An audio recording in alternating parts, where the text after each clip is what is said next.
കുറച്ചു നാളുകളായി രേണു സുധിയുടെ വാർത്തകളാണ് സോഷ്യൽ മീഡിയയിൽ ഏറെ ചർച്ചയാവുന്നത്. ഇപ്പോഴിതാ ആൽബത്തിനെന്ന് പറഞ്ഞ് തന്നെ വിളിച്ചുകൊണ്ടുപോയി മോശം രീതിയിൽ ചിത്രീകരണം ചെയ്യാനുള്ള പരിപാടിയിൽ നിന്നും താൻ രക്ഷപ്പെട്ട കാര്യം തുറന്നു പറഞ്ഞ് എത്തിയിരിക്കുകയാണ് രേണു സുധി. ആൽബം സംവിധായകനായ വിപിൻ ലാലിനെതിരെയാണ് രേണു സുധി രംഗത്ത് വന്നിരിക്കുന്നത്.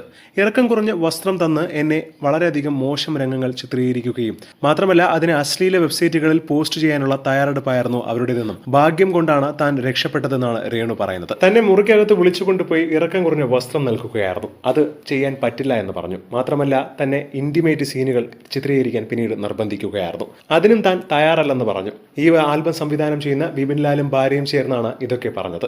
അതുകൊണ്ട് ഞാൻ ധൈര്യം സംഭരിച്ച് ആ മുറിക്കുള്ളിൽ നിന്നും പുറത്തേക്ക് ഓടുകയായിരുന്നു. മാത്രമല്ല പുറത്ത് മാധ്യമങ്ങൾ ഉണ്ടായിരുന്നത് കൊണ്ട് മാത്രമാണ് താനെന്ന് രക്ഷപ്പെട്ടത്. ഇല്ലെങ്കിൽ ഇവർ എന്നെ തീർത്ത് കളഞ്ഞേനെ എന്നും രേണു പറയുകയാണ്. കഥ പറയാതെയാണ് പുതിയൊരു ആൽബം ഉണ്ടെന്ന് പറഞ്ഞ് തന്നെ അഡ്വാൻസ് എന്ന് അയാൾ അതിലേക്ക് വിളിച്ചു വരുത്തിയത്.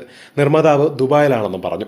പിന്നീടാണ് ഇപ്രകാരമുള്ള പ്രവർത്തികളൊക്കെ ചെയ്യാൻ ആവശ്യപ്പെട്ടത്. താൻ നല്ല അന്തസ്സോടുകൂടിയാണ് ഇത്രയും നാൾ ജീവിച്ചത്, ഇനിയും അതുപോലെ തന്നെ ജീവിക്കും. അല്ലാതെ ഇവർ പറയുന്നത് പോലെ ഇറക്കമുള്ള വസ്ത്രങ്ങൾ ധരിക്കുകയും അല്ലാത്ത മോശം അഭിനയങ്ങൾ അഭിനയിക്കുകയും ഒക്കെ ചെയ്ത് അശ്ലീല സൈറ്റുകളിൽ ഇടുന്ന പരിപാടി എനിക്കില്ല എന്നാണ് രേണു ഇപ്പോൾ മാധ്യമങ്ങളോട് സംസാരിച്ചപ്പോൾ തുറന്നു പറഞ്ഞിരിക്കുന്നത്.